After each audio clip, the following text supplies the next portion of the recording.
I will speak about the benign cancer part, prostate cancer part 16. Radiation therapy. Radiation therapy for prostate cancer can be divided into two main categories. External beam radiation therapy, a radiation source outside the body shoot a radiation beam into the body. That means radiation is delivered from the outside in. And brachytherapy, that the radiation is delivered using radioactive implant that are placed inside the body. The radiation is delivered from the inside out. So again, that's we have external beam radiation, radiation from outside in, that's external beam from outside in, and also we have brachytherapy, that's radiation from inside out. Okay, here we have radioactive implant, but in the external beam, that we have source outside the body shoot the radiation beam into the body. Depending on the clinical scenarios, radiation for prostate cancer may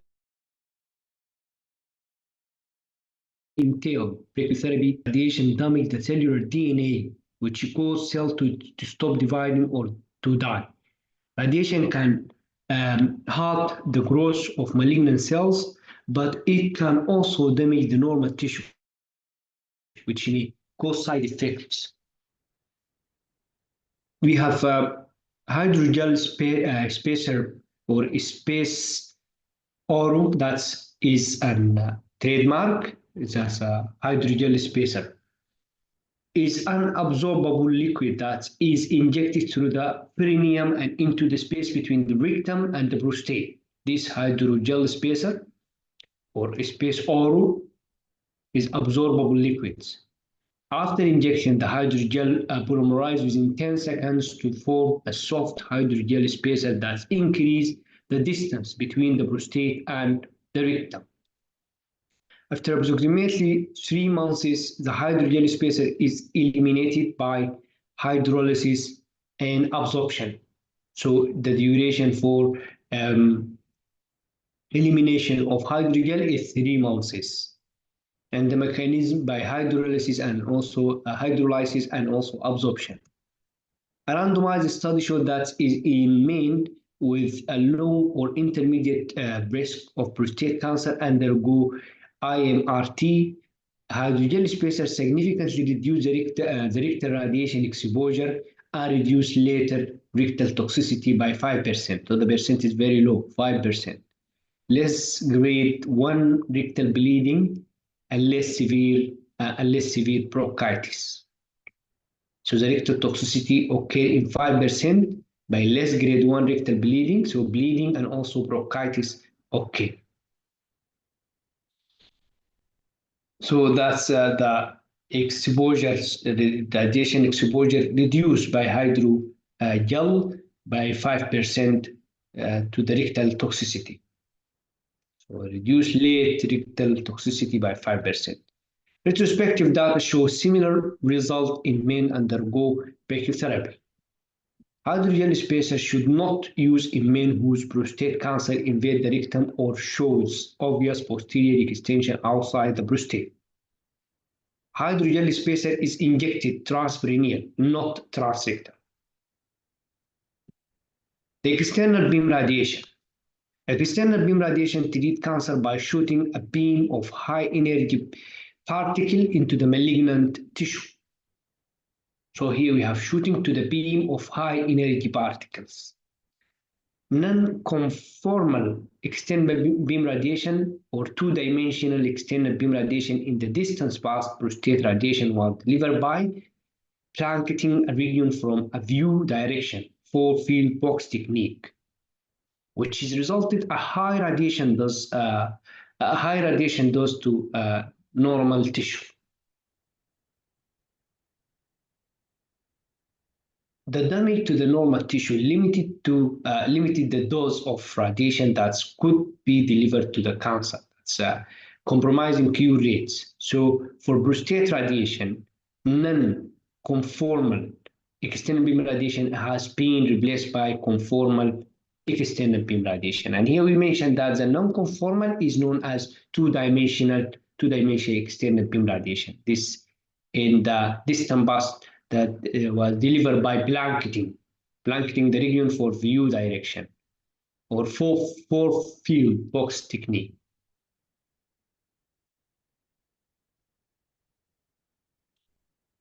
We will come to the conformal radiation or three-dimensional. That's two-dimensional in the past with a four-box technique. Here, three-dimensional conformal radiation, external beam radiation. Here we have narrow beam of radiation are delivered from many directions. Here it is from many directions. But with non-conformals, that's the distant path of the prostate radiation was delivered by blanketing a region from a view direction. So here we have view direction, and in conformal, which is three-dimension, we have the narrow beam of radiation are delivered from many directions. The radiation dose is much higher where the beam intersect than in the surrounding areas.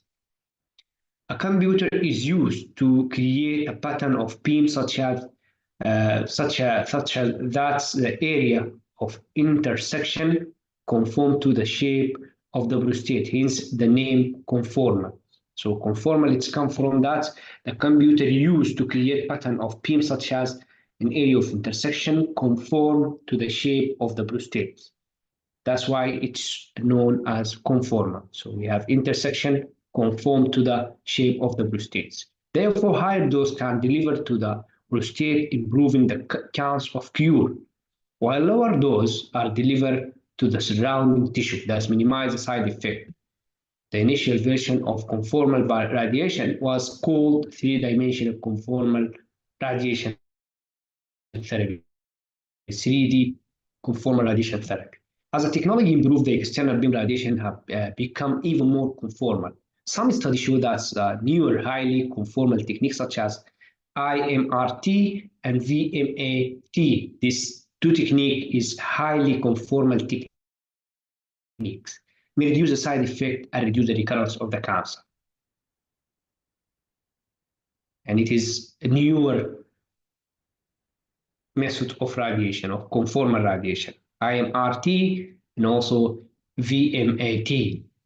Therefore, IMRT and VMAT are often recommended for curative treatment of prostate cancer. Often recommended. The intensity modulated radiation therapy, that's IMRT, compared to the standard 3D conformal radiation therapy, IMRT use many more stationary beam, and the dose of the radiation of the beam can be changed or modulated, which result in higher radiation dose to target a lower radiation dose to surrounding normal tissue and thus less side effect. Is known as intensity modulated radiation therapy. You compare it to three-dimensional conformal radiation therapy. This use many more stationary beam, and the dose of the beam can be changed or modulated, which result in higher radiation dose to target it or to the target cell, cancer cell, and lower radiation dose surrounding the normal tissue, thus less side effect. Image-guided radiation, or known as IGRT, image-guided radiation therapy, is a form of IMRT, or intensity modulated radiation therapy, where the prostate is tracked in the real time during the radiation to minimize the risk of radiation surrounding tissue, or radiating surrounding tissue. It's known as IMRT and have a form of IGRT, that's image guide. We have VMAT, that's volumetric modulated arc therapy. The volumetric modulated arc therapy, this is similar to IMRT, except it delivers the radiation dose as a beam continuously rotate or arc around the patient, where IMRT uses stationary beam. So the voluntary volumetric modulated arc therapy use the rotation, continuously rotate or arcs. That's compared with IMRT. Here use stationary beam. The volumetric VMAT, or known as volumetric modulated arc therapy, this compared with intensity modulated radiation therapy have a similar efficacy and side effect, but the VMAT has significantly shorter treatment times per fraction, often only 2 to 3 minutes. Rapid arc is an example for VMAT, known as volumetric modulated arc therapy. This use, as I mentioned, continuously rotate. The beam is continuously rotate compared with the IMRT that is use stationary beam. Type of high energy particle used for prostate radiation, X-ray beam radiation, either we have proton or photon are used for prostate radiation. Photon beam is most common types of radiation used for prostate cancer. So the photon is common. Remember, the photon is common for prostate cancer. The proton and photon can deliver highly conformal radiotherapy, are equally effective for cancer control, and have a similar long-term side effect profile. Therefore, proton beam radiation offers no advantage to the photon beam radiation, but in prostate cancer, we prefer photon. Fractional, the total dose of the radiation is divided into small portions that are delivered over the time. That's called fraction. So the fractionation, that the total dose of radiation is known as fractionation. Is divided into small portions that are delivered over the time. Fraction is often delivered each week day until the total treatment dose is reached. So here we mentioned the fractionation, that the total dose of radiation divided into the small portion that's known as fraction. So the fractionation divided small portion, the total of radiation that divided to small portion, this small portion is known as fraction, and this fractionation that are delivered over the time.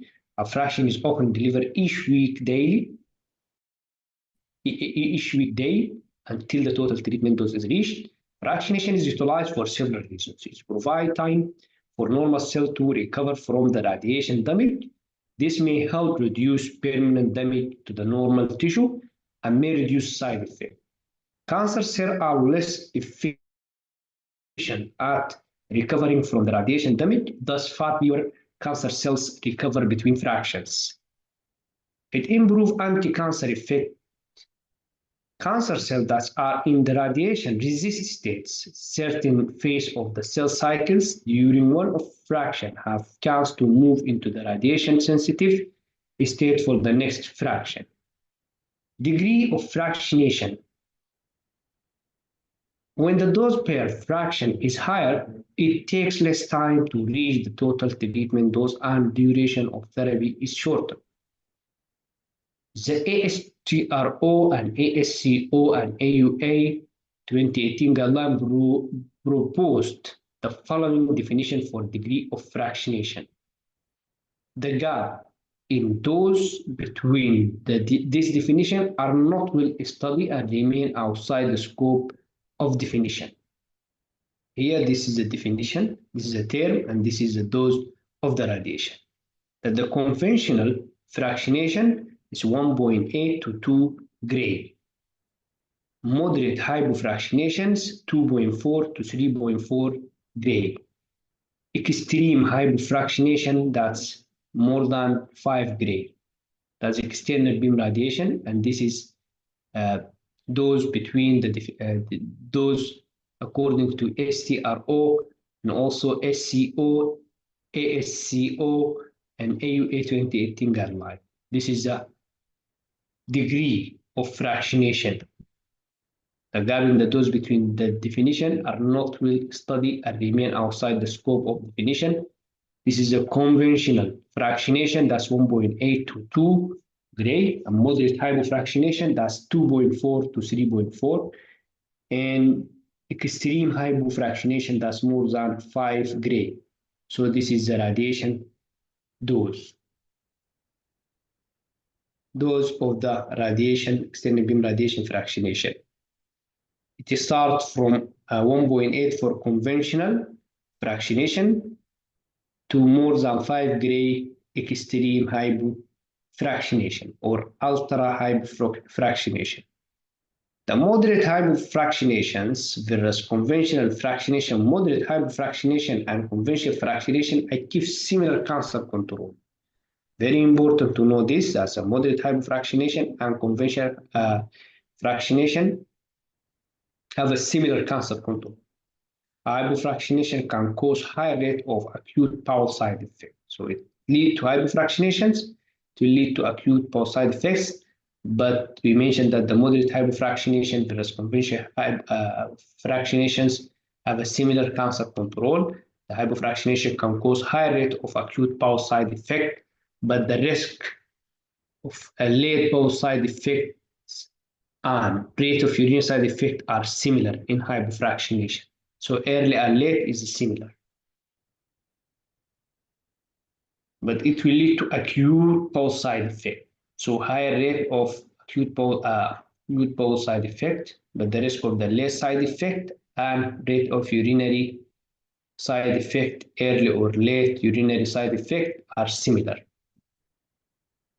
The ASTRO and ASCO and AUA 2018 guideline and EAU guideline 2021 recommend either conventional fractionation or moderate hypofractionations for extended beam for localized prostate cancer.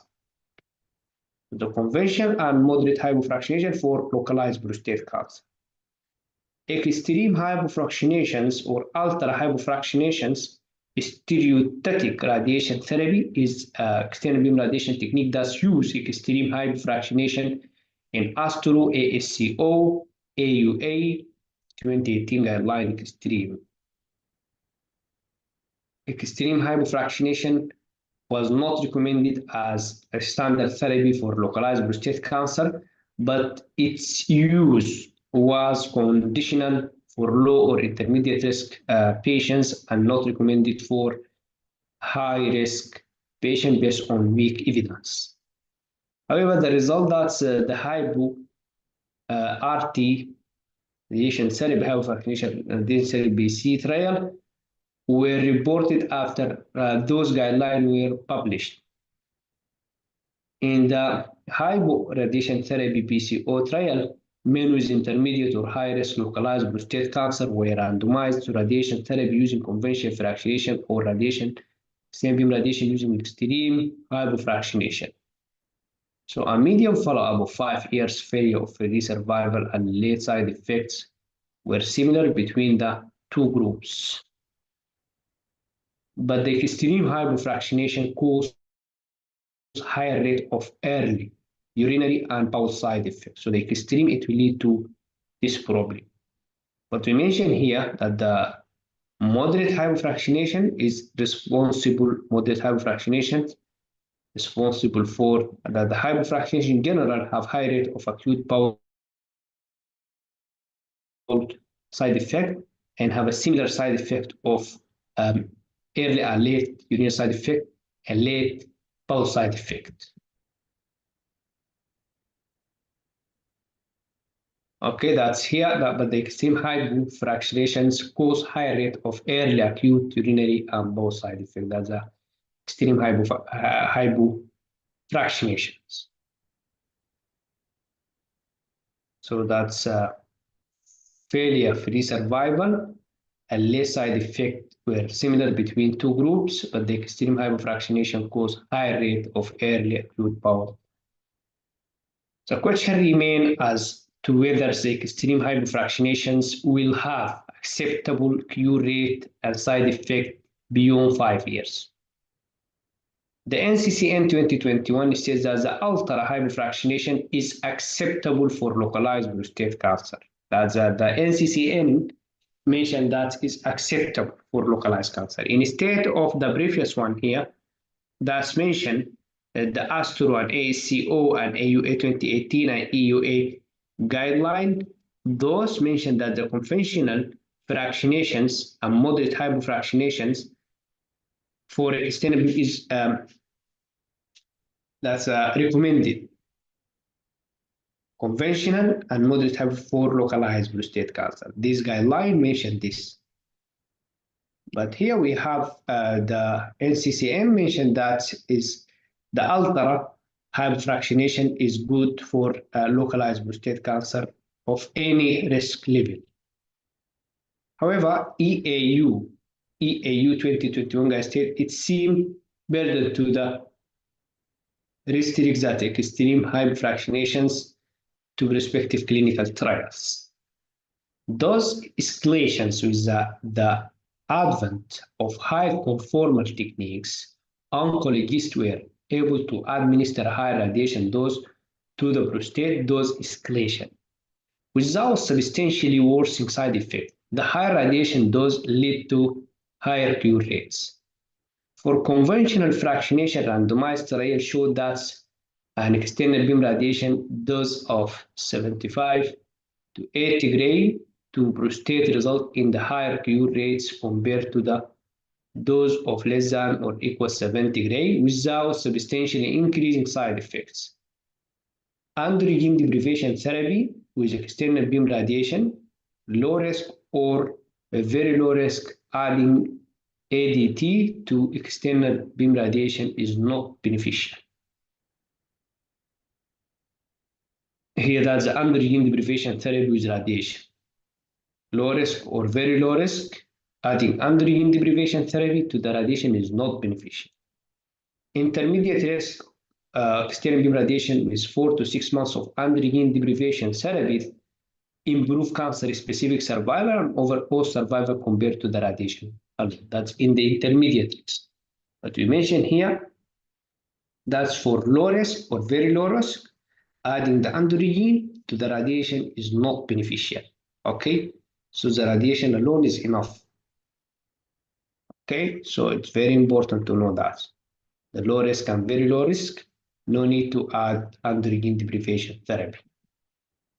But here, intermediate risk, we'll come to the intermediate risk. So 4 to 6 months of androgen deprivation therapy improve cancer-specific survival and overall survival compared with radiation alone. So we'll add androgen deprivation therapy to the radiation for intermediate risk. High risk or N1 compared to the radiation alone or radiation short-term androgen deprivative therapy 4 to 6 months. External beam radiation with long-term ADT start shortly before radiation and continue 2 to 3 years, achieve higher disease-free survival and overall survival in men with Gaussian 8 to 10 clinical stage T4, T3, T4 regular lymph node metastasis. So the patient have a lymph nodes, it's preferred to add androgen deprivation therapy. When androgen deprivation therapy is administered with the radiation, the usual regimen consists of medical castration, luteinizing hormone agonist, or gonadotrophin releasing hormone antagonist with or without first generation anti-androgen. Adjuvant anti-androgen therapy appear to decrease the risk of severe late gastrointestinal and genitourinary side effect from prostate radiation, that's a grade 3, or higher toxicity occurring long after radiation. So the adjuvant anti-androgen deprivation therapy, this appear to decrease the risk of severe late gastrointestinal and genitourinary side effect of the radiation. In men who undergo radiation for locally advanced prostate cancer, lengthening the duration of anti-androgen deprivation therapy from 4 months, it's actually 4 months to 2 to 3 years, does not increase the risk of the cardiovascular mortality. So in men who undergo radiation, locally advanced prostate cancer, lengthening the duration of anti-androgen deprivation therapy for 4 months to 2 to 3 years does not increase the risk of the cardiovascular. Hydrogel spacer, this is absorbable injectable liquid that increases the space between the rectum and prostate. A randomized study showed that the use of hydrogel spacer significantly reduced the rectal radiation exposure and reduced the late rectal toxicity by 5%. After radiation without androgen lower PSA nadirs a long time to achieve the PSA nadir associated with higher disease-free survival. So when the PSA nadir is less than 0.5, replace is unlikely. This is a common radiation regimens based on the risk level. This is a prostate cancer levels, and this is a common radiation regimen. This is a radiation field. This is androgen deprivation therapy duration. And as you see, that's adapted to AUA, EAU, NCCN, and Neurotics guideline. That the very low or low risk, this is a localized. That means no lymph node, no mets. So that's the prostate. This is a common radiation regime that the prostate. Yes, we can give the radiation and we can't. It is an option to give the radiation or to not. That predict if the patient have prostate, that the common radiation if the prostate level in the prostate are seminal vesicles. No need for androgen, just we will give radiation. Favorable intermediate risk, that the cancer in the prostate plus seminal vesicle plus or minus lymph nodes. Prostate and seminal vesicle plus lymph nodes. Prostate seminal vesicle plus lymph nodes. That's a favorable intermediate, unfavorable intermediate. And that's the high. The intermediate might be favorable, might be unfavorable.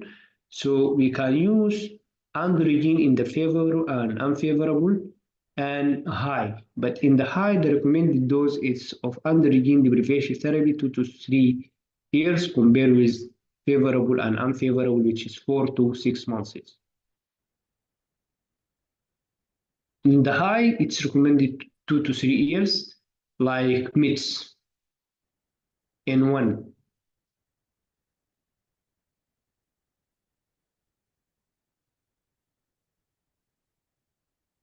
That we mentioned here that the favorable intermediate, if the patient classified favorable intermediate based on the PSA, prostate exam, grade, group, Gleason score, but other tests such as molecular suggest as aggressive cancer, the patient can be treated with unfavorable intermediate risk. Temporary brachytherapy or high dose rate brachytherapy or HDR. HDR or high dose rate brachytherapy can be used alone or combined with 4 to 6 weeks to 5 weeks external beam radiation. HDR is delivered using the iridiums, that's 192, or known as iridiums 192 IR 192. Using transrectal ultrasound guide, the percutaneous cannulas are inserted through the perineum and into the prostate. During several sessions over 1 to 2 days, the iridiums placed into the each cannula for specific duration to deliver the radiation and then removed from the body. When the HDR is complete, the cannula are removed. So the several sessions over 1 to 2 days, place cannula in a specific area toward the prostate through the perineum, duration to deliver the radiation and remove the cannula from the body when the HDR is complete. Hydrogel spacer, this is an absorbable injected liquid that increases the space between the rectum and the prostate. Prospective data in men undergo brachytherapy show that the hydrogel spacer significantly reduce the rectal radiation exposure and may reduce the rectal toxicity. Contraindication and side effect of the HDR or high dose rate brachytherapy are similar to the permanent brachytherapy. In 2012, the American Brachytherapy Society was unable to formulate HDR guideline because highly variable treatment regimens in the data.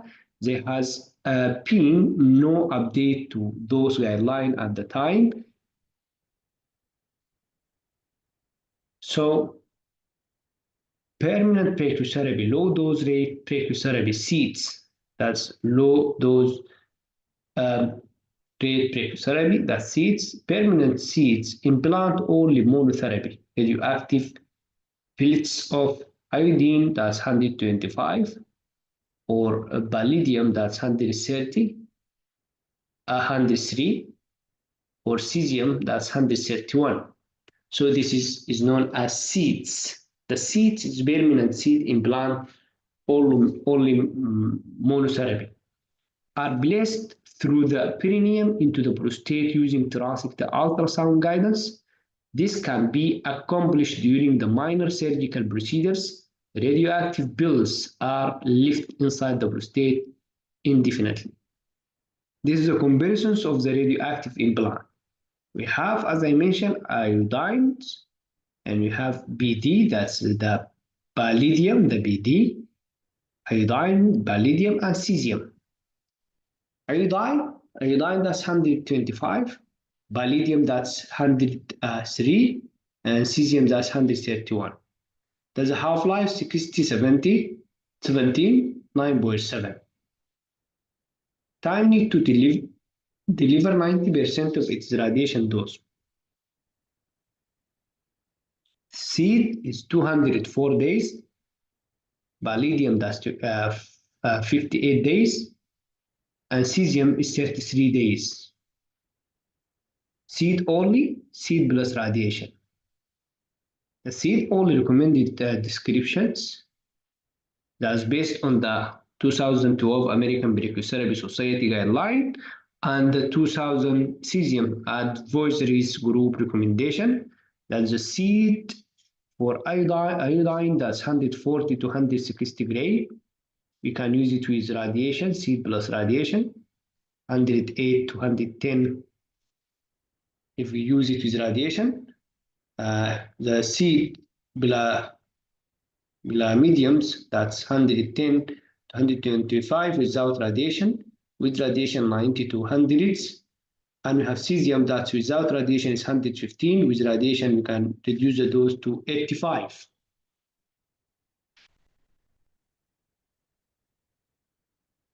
For a combination of radiation and seed, there is no enough evidence to recommend optimal time interval between the therapies or which therapy should be applied first. However, radiation is usually performed first, and this is the prostate cancer. If is it low, brachytherapy only.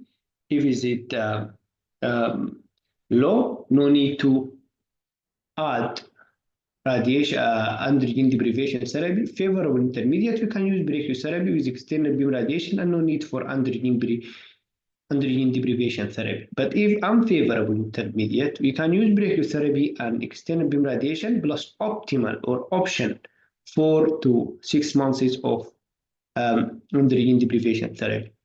The high is the same, but the duration is 1 to 3 years. With brachytherapy and external beam radiation, this is according to this guideline. This is a common use of brachytherapy.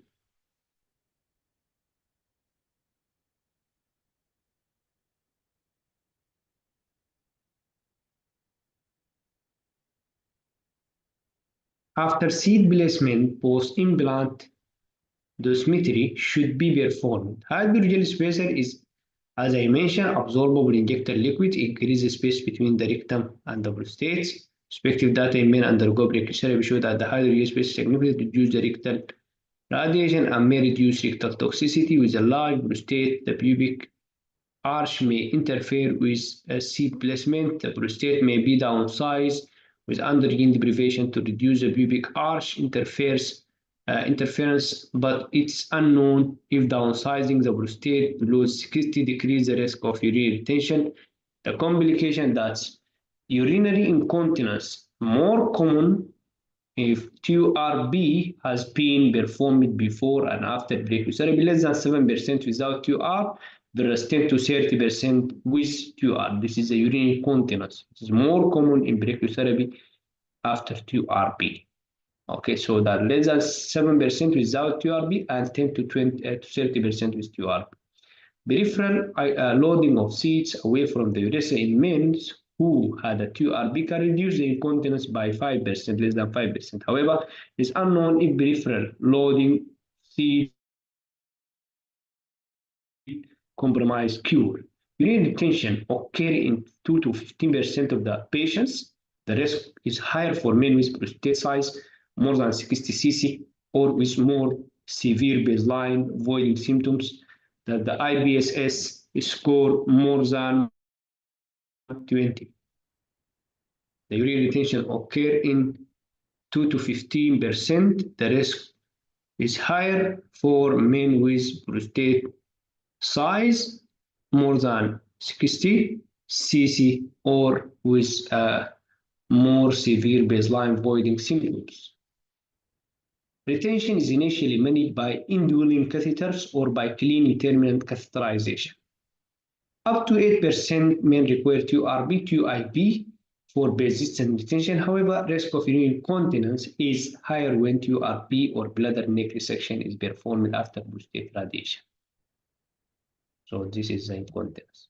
Other treatment that may help patients avoid include alpha blockers, course of steroid that you must taper the dose, and non-S8, non-steroidal anti-inflammatory drug, plus 5 alpha reductase inhibitor. All these drugs can help patients avoid.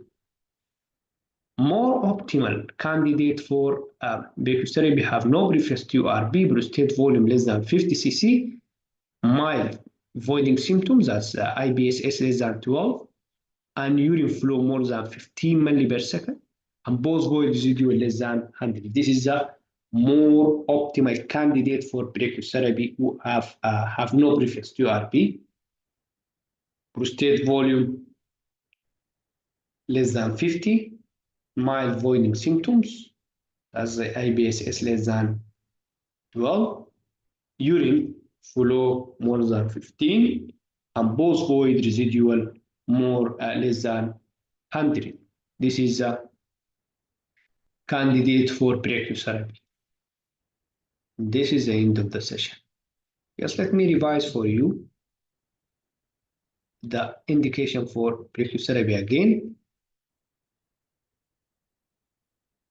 For brachytherapy,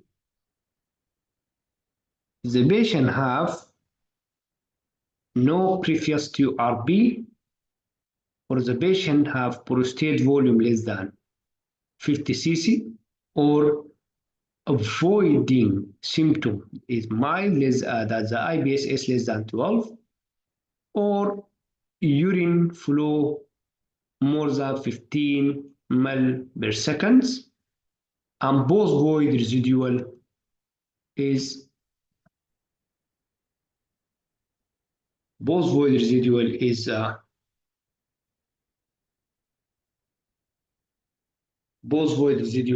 less than 100. Okay, this is the optimal candidate for brachytherapy. Thank you very much.